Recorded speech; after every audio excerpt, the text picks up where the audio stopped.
Anamari Fanthorpe, and I'm going to be your host and your presenter today. Fortunately, Olivia from Soda Digital has had a security breach, and so she's unable to make it here today. Now, that's a good little lesson for us all that it happens to everyone. And when we run the sessions on cybersecurity, it's really important, although it's not sexy, to tune in and find out tips that you can put into place so that you can protect your business and your clients. So I have actually was hoping to get on the team from Adhoc. They do social media training. They're really phenomenal, Andrew and Dom, and they are actually running a session right now. So they can't be here right now. But I spoke to Andrew this morning and he gave me the lowdown on what is happening on social media platforms. So I'll be able to share that with you today so you won't miss out on any of the news that's happening across social media currently. So I want to kick into this and just welcome everybody. Usually I am jumping from platform to platform to be able to get your questions and answer them. But as I am hosting and running the session, I'm not going to be able to do that. But what I would encourage you to do is that if you have a follow-up question, I will try to pull them from the comment section across social media, but you can always email support at digitalboost.business.govt.nz. They're actually happy to sit and chat with you about your business and really hone in what's happening for you and find ways to start building your business and using some of the resources we have and or helping you along the way to navigate some things that can be quite overwhelming. Now, social media is one of those things that can be overwhelming. So we want to get into what's happening on social media. Now, every day platforms change, right? And what's happening on those platforms and what's effective on those platforms changes as well, along with the times. And we need to change too. We need to be malleable and go along with what's happening so that we can catch these leads that are coming through and hopefully feed them into our sales pipeline to grow our business. So this won't be a super long session today, but I've been given 5 or 6 of the happenings that's going on. I want to kick off with Facebook and Instagram because they are linked. I'm going to talk about Facebook first, and then I'll move into Instagram. So Facebook, as you may or may not know, has just been decreasing their employees by 13%. And that was due to a number of projections that had been made about how spending was going to happen with e-commerce due to COVID. And a lot of those projections weren't actually correct because we have such a competitor like TikTok and some other platforms that are really kicking off with some shifts in Twitter. So we're going to get into some of those things that are happening and ways that you can utilize those platforms. But Facebook is kind of holding still a little bit in what the movements that they're doing, and they're going to really be focusing on their business side of things, like as in Facebook for business or Meta for business, and using that as a way to boost their revenue. They've gone down to a leaner structure. Now, 13% does seem like a lot, but with the current market, we just can't see what's going to happen with these platforms and the way things are growing. And I'm just going to refer to my notes because I want to make sure I don't miss anything. So with Facebook Business, we're going to be focusing on Reels on that platform. Obviously, they are competing with TikTok and trying to stay current in that area. Instagram Reels are the hottest ticket right now to get organic reach, and you can use Facebook Reels as well for organic reach. So we all know that Facebook is a little bit of a pay-to-play area, and so we've done a lot of work on Facebook ads and Instagram ads, how we kind of put those out there.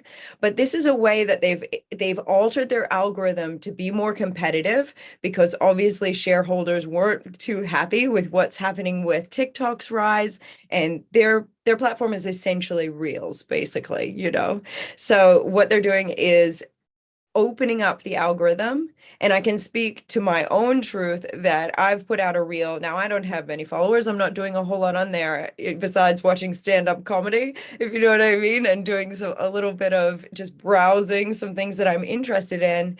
But I put out a reel a few weeks ago. It's got almost 20,000 views. Now, I don't have 20,000 followers. So this means that the algorithm is working. And we're going to talk a little bit about the SEO that goes behind that, especially when it comes to TikTok. So TikTok and Instagram, I want to pile these together for just a moment and talk about Reels on these platforms and how they're being utilized with younger folks and starting to creep into our Gen X and baby boomers. These folks aren't using these platforms anymore for just content to watch, TikTok dances, fun content. They're actually starting to use these platforms as SEO engines, as search engines like Google. So what this means for your business is that when you're posting up these reels that you're doing, make sure that you're adding in enough keywords so that people can search for your content, because we're finding that people are actually starting to shop more and more on these platforms and get information about buying things, possibly even at a brick and mortars building. But you want to have that content underneath, that copy that's helping them to find you. So that would be your actual copy, and then also your hashtags. Now, people always say, oh, how many hashtags should I use? I know Instagram has like a max of 30. Now, you want to make sure that you are targeting down your audience with your hashtags. It's great to put up a hashtag, oh, it's got 3.4 million views, 16 million views. However, that may not hit the people that can shop from you. So make sure that you're finding out some hashtags that are really go into what you do and will attract the right crowd.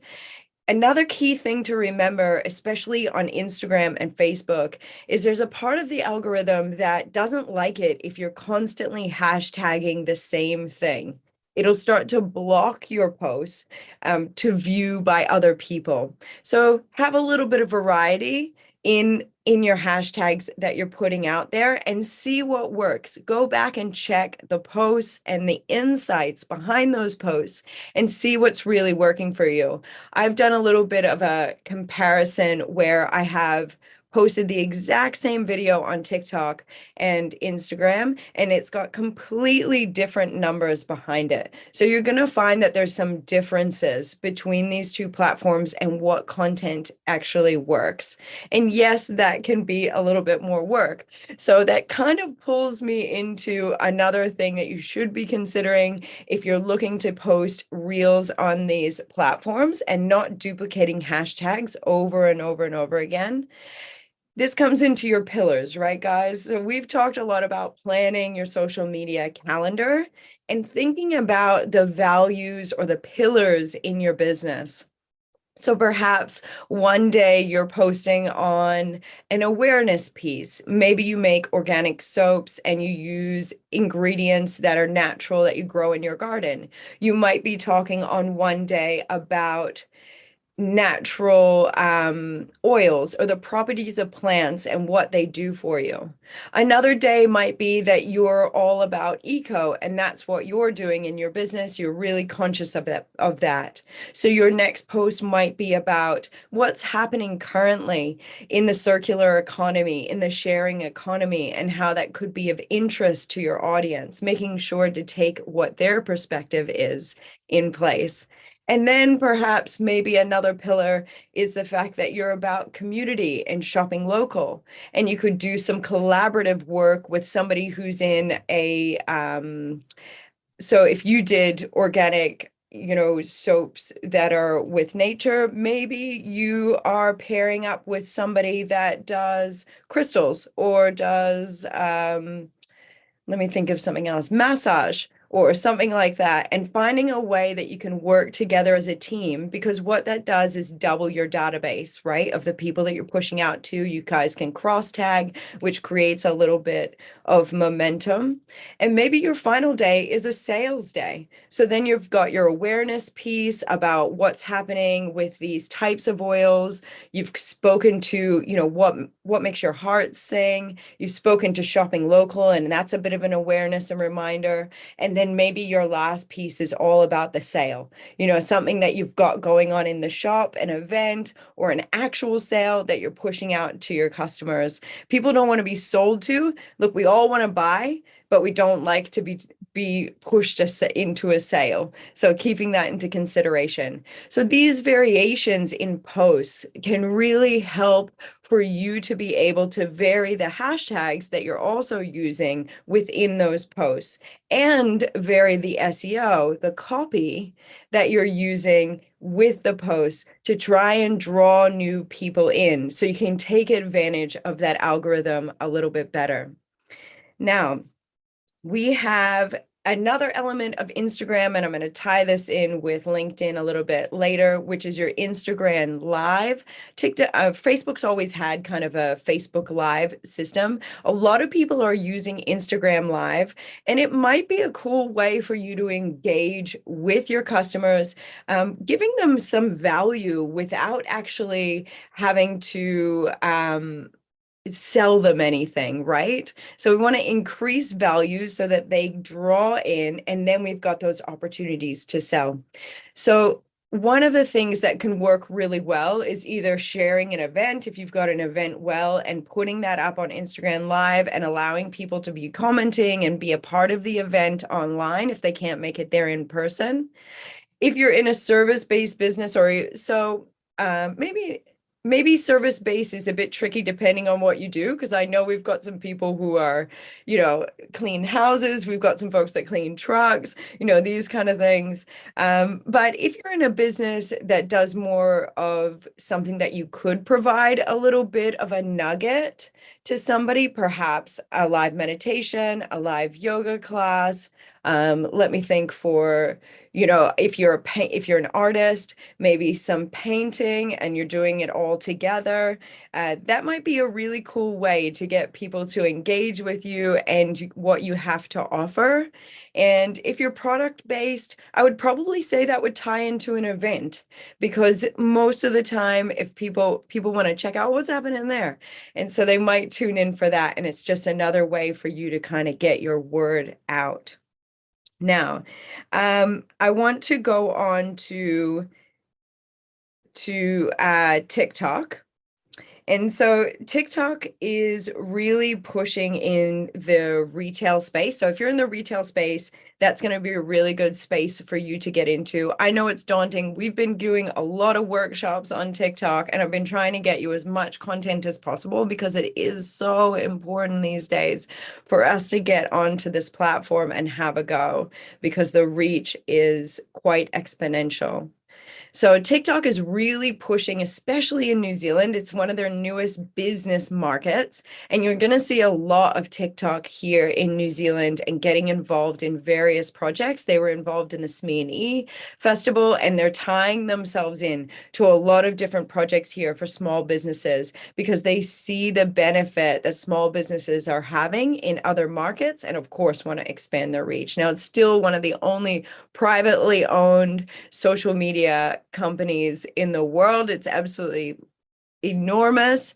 And TikTok took off in Aussie last year, and I attended one of their workshops as a little education piece to find out what they were doing for businesses. And they brought on some folks who have had great success over there. They did share some of this stuff when we were at the SME Festival, and just the reach is crazy, and you can be really candid on this platform. There are, I would say, more features to creating a reel. You can really splice things up, add music, add words, and if you're not familiar with doing that kind of content, I would really encourage you, because I'm not either. Hey, look, I'm not of this generation that kind of kicked off with TikTok. So I often find it like a little bit daunting going onto a brand new platform. It's got a different kind of feel to it. It's all video-based content. But as we talked about in our workshop, you can use some of your still photos in your reels. Just try to add a little bit of video, a bit of a humanity, a personal touch into the reel in order to draw people in. Now, with your reels on TikTok, have a look at some of your competitors. Go in and actually reserve some time. It's research, and look at what some of your competitors are doing. You might find that there's some people who don't really fit with your vibe. Keep searching, put a timer on the amount of time that you spend there, because it is a rabbit's warren. You'll get sucked into all kinds of places. And set a timer, go in, look up some hashtags, have a look what's happening there, take some notes, and just make some real trial videos. Don't worry if your videos aren't perfect. Have a go at it. Look at the analytics, look at the insights, how many views does it have? And then, if that didn't work, it has like no views. Okay, maybe that wasn't the best approach. So let's try a different approach. Let me go back in and have a look at what other people doing and what they're writing. So remember, this is this kind of new thing that's happening with people searching in a Google way on TikTok. So we need to kind of really be conscious of that. Are we putting words in there that are going to draw people in because they're looking for my product or service? So although you don't see that, so for on Facebook, when you open up your feed, you can automatically see some of the written copy. But on TikTok, when you go, it's kind of hidden. And so maybe a lot of us don't pay attention to what we're putting there. But this is a really good pro tip to start doing that and recognizing that it has real value. So that came from, and so this is all coming from Andrew. I'm speaking vicariously through adhoc or for no, maybe they don't want me to say I'm speaking for them, but I did get all of these insights from them. So there's big moves happening on Twitter as well. So Twitter has been bought, there was this whole thing going on with Elon Musk buying it out. And, people use Twitter for various reasons, to chat about political issues, to put their voice out there. It's not for every business. Right? And that comes back to this old idea that we've talked about over and over again, with understanding who your customers are and where they are sitting. So if Twitter is a place where your customers are sitting, then you should get an account and have a go at it, or at least have a play around and understand how the platform works. Because we know if we spread ourselves too thin across multiple platforms, we often aren't that effective.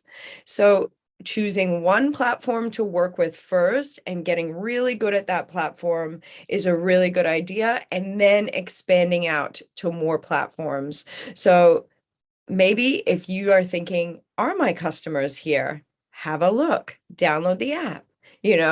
Get on there, do some searching, see what's being said. Maybe there's parts of the conversation that you can be involved in that then draws attention to your business in a positive way.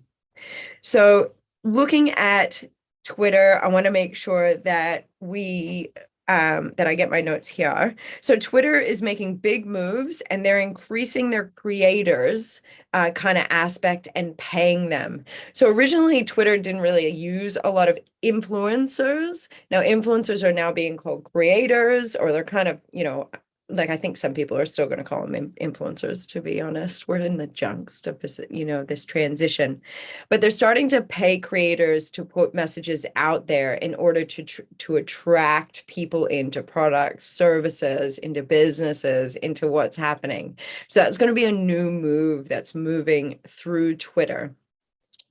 And I want to tie this whole aspect in with what I was talking to Andrew about with TikTok, with Instagram, and the platforms that use creators. So Creators are people who have built up quite a big following, and they're often used by companies to promote their products or their services or whatever. Mostly, I believe it's kind of products, but I'm sure that there are services as well. Now, in the past, creators were being paid to promote their products, and the results of that, or the return on investment that was being looked at, was solely based off of the sales that the creator was making. So the creator comes on, check out, this lipstick, check out this blah, blah, blah, blah. And then if sales boost, it's, that's directly related. So they kind of promote the product. Oh, you've got to buy these new Skims. You've got to buy this new, House Labs lipstick, blah, blah, blah. I'm checking out the new palette. I obviously watch a couple of tutorials on makeup. So, but what's happening now is they're not wanting creators to actually create videos where they're promoting the product. They're trying to get creators, there's this trend moving forward, getting creators to create videos with their product somehow involved that encourages their followers to do the same action. So, for example, we have the Inspired Unemployed. Now, these are some Aussie guys from Bondi. They're quite hilarious, to be honest. And they've been creators for quite a bit now. They started it in COVID, I believe, and they kind of kicked off. And all of these brands were like, oh, we've got to get our brands in front of these people so they'll buy our product. And the most recent kind of video that they've put out is them drinking a certain kind of beer and doing a dance. And what they've asked their followers to do is anytime they're drinking that beer, to do the dance and post it and tag them. And if they do that, they are then put in the draw to win, a car. They're put it, obviously, small business, we're not going to be giving off cars, right? So they're put in the draw to win. So it's tied to a competition. And what happens is they're not looking for the influencers to actually sell. They're looking for the audience to sell, if you know what I mean. Well, buy and sell in that instance, because they're actually having to buy the product. Then they're promoting the product, not only back to the creator, which is going to cause an even more push out, like a bigger push out, but it'll also push out to their whole network and everyone who knows them. On TikTok, that will then push out to everybody who's in their local area, because TikTok kind of knows where you are and will show you content from your local area as well. So it actually causes this ripple effect that's way bigger than having just an influencer or creator showcasing the product. So I asked Andrew, how does this relate to small business? Can small businesses engage with creators to do this kind of stuff? Is it within reach? Is it too financially, expensive, what have you? And he said, no, absolutely not. What you can do is find some creators that are in your area. Now, the best way to do that is to just get on there and start looking at popular trending posts and see, and looking within your region, seeing if people are within your region, teaming up with people. Who do you follow that you absolutely love? Are they local? And sending them maybe a bit of product or consulting with them and asking them, hey, look, I'm willing to do this with you if you promote, do a dance or do something with my product, and then I'll give this giveaway to your audience. And just working a deal, just keep it smaller, tone it down, have a play around with it, see if it pushes out. I mean, every trend, if we really think about it, every trend starts out as not a trend. Right? So it all starts with somebody starting a trend. It can't trend if it never began and it didn't always exist. So don't think that you can't be a person that can start a trend with your local businesses, right? And continue to push out, especially as these algorithms, these reels, are the algorithms opening up on Instagram, and it is open on TikTok. You've got the opportunity to get millions of views on your product, like no doubt.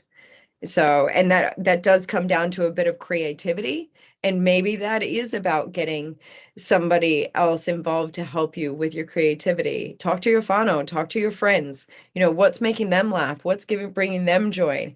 Collaborate with another business that's in line with you, but isn't going to compete with your sales. And that's a really great way to just grow out, combined with a couple of businesses that do that. In the past, I, had my own business, and I used to collaborate with a nutritionist and a foodie, and I did some other kind of wellness initiative stuff.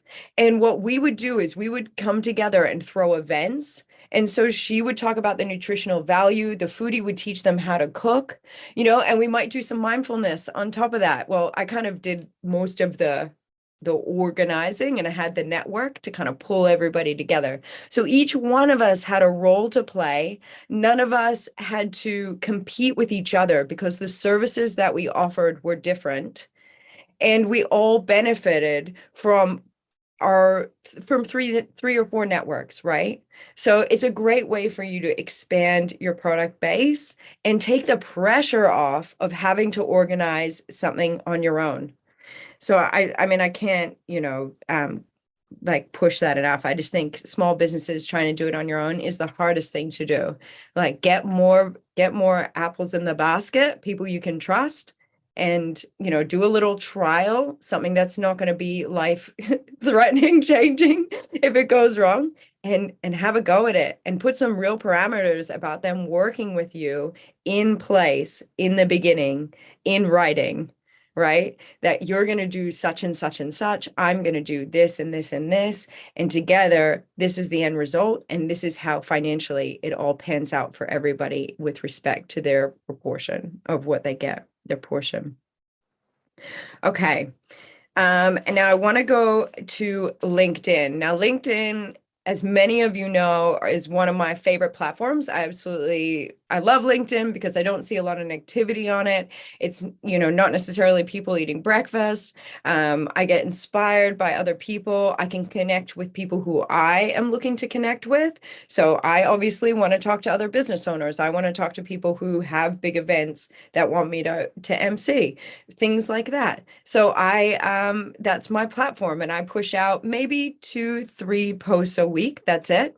But there's some really cool things that are happening on LinkedIn. So they've got various new releases.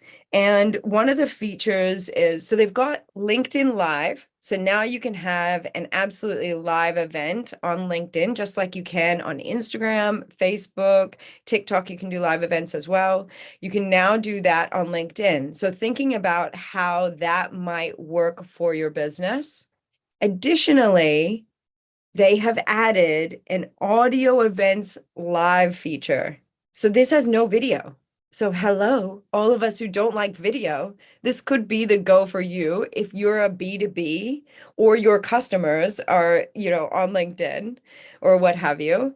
This is a great feature because it's basically like you could do a live podcast on there. You could do just like a message to people, and people love video content. It doesn't matter if it's LinkedIn, if it's, any of the other thing, they love video and audio content.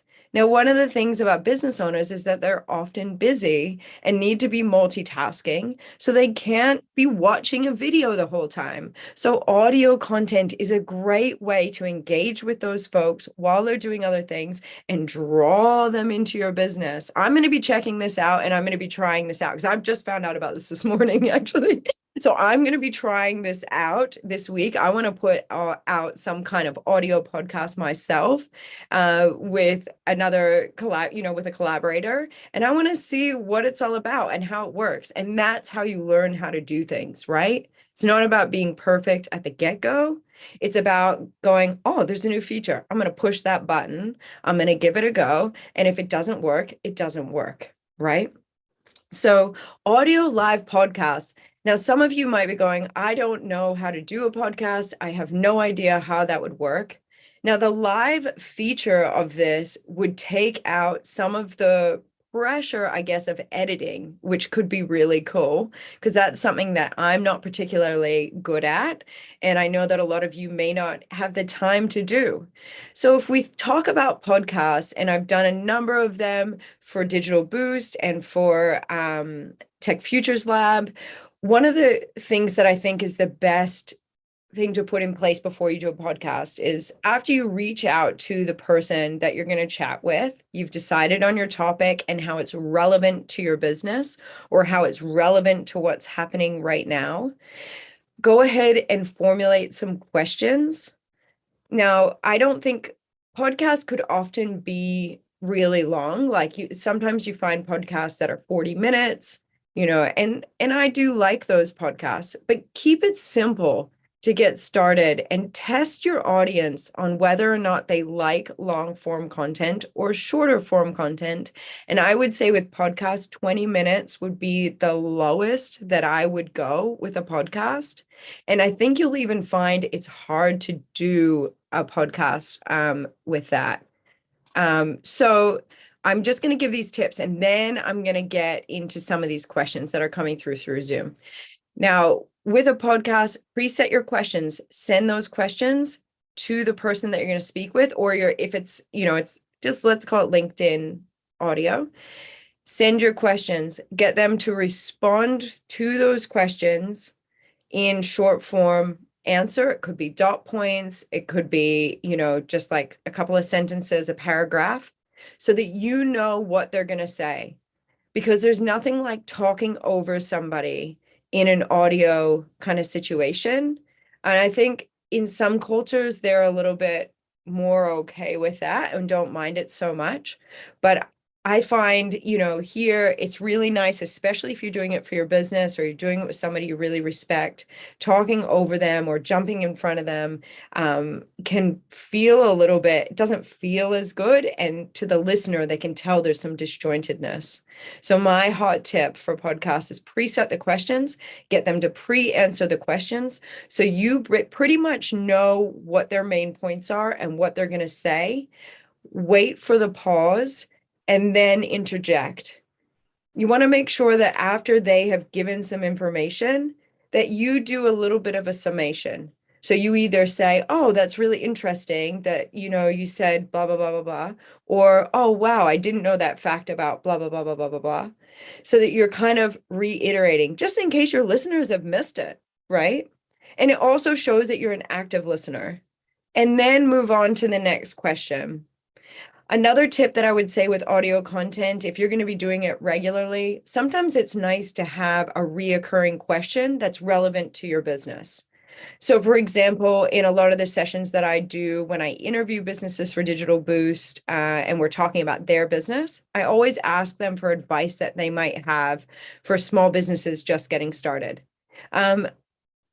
Just something that's just like, okay, this is my wrap-up question. This is how I finish every session. It feels like it's a closing moment. And then everybody knows, okay, that's the end of the podcast. That's the end of the audio. So that would be my tips for that. And one more tip, even if you're doing audio, you can see when people smile. You can hear when people smile. So keeping that bit of joy, keeping a bit of light, making sure that you're conscious of the fact that you can hear emotion as well as you can see it, right? So have confidence, put yourself out there. Now I want to make sure I don't miss anything out. So not happening with Facebook, thinking about influencers. Okay. To engage TikTok creators, search creators. Okay. All right, cool. I think I've covered. So that was actually 5 to 6 things that are happening on social media currently. I want to jump into the chat. Definitely need to have to go on TikTok. Look, just download it. And if your phone can't download the app, I had an issue with my phone where I didn't have any space. My phone was too old. It couldn't do the things. It might be time if you're a business owner and you're using your phone for photos and you're using your phone to create video, see if you can invest over time in something that's going to work for your business. It will make a difference in the quality of the content that you're putting out there. It also forces you to learn a new device, which helps with that plasticity and getting you up to date and on with, the current way technology is working. So yeah, have a think about that. Make sure that your devices are good enough to do this kind of thing. And if they're not, put a plan in place that over time you'll do that for yourself and for your business. You'll make that investment because it is important. So, question here from Prue, what platform would you start with if you're targeting Americans? Look, I think that no matter what platform it is, we have to look at the way that the algorithm works. And if you don't want to pay, we have to look at the organic reach of that platform. We're also taking into account, are the Americans young moms? What age bracket are they? What are they searching for? What is, where are they living? Right? So if they're businesses in America, I would still recommend using LinkedIn and possibly Twitter. That might be another good place. If they are, obviously businesses use Facebook, but they use it more to promote product. They don't really use Facebook to talk to other businesses as much. Yeah. It's more about connecting with a B2C. Instagram, B2C, right? So that's business to client. TikTok, that's more business to client. But if you're talking about customers that could be buying your products and you don't want to pay, I would use TikTok and Instagram Reels right now. It's the hot ticket. I know it's like a broken record, to be honest. And for those of you who, well, they're probably not on here, but if you don't know what a record is, like look it up. But so it sounds like a broken record, but it's just the way that things are trending right now. And with Shopify adding TikTok to their platform where you can actually link your TikTok are really going to push in the next year to just continue to dominate in every space.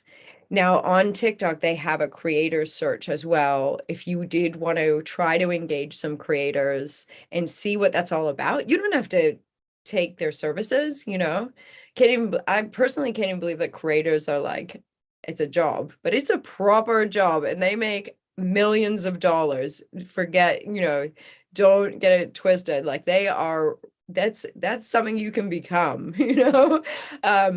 you can have a look at their creators page and actually search out creators through there and maybe even just having a chat with a few creators and see what that looks like. I mean, that's how we're going to learn these things. They're changing so quickly. There is no textbook on how do we do this. There's no really one-stop shop for, okay, let's get set up and do this. It's going to be some trial and error. But if that's how you want to reach your customers, then it's worth that effort. But I would recommend allotting a certain amount of time, maintaining what's working for you. Don't forget about your email marketing because that's so important.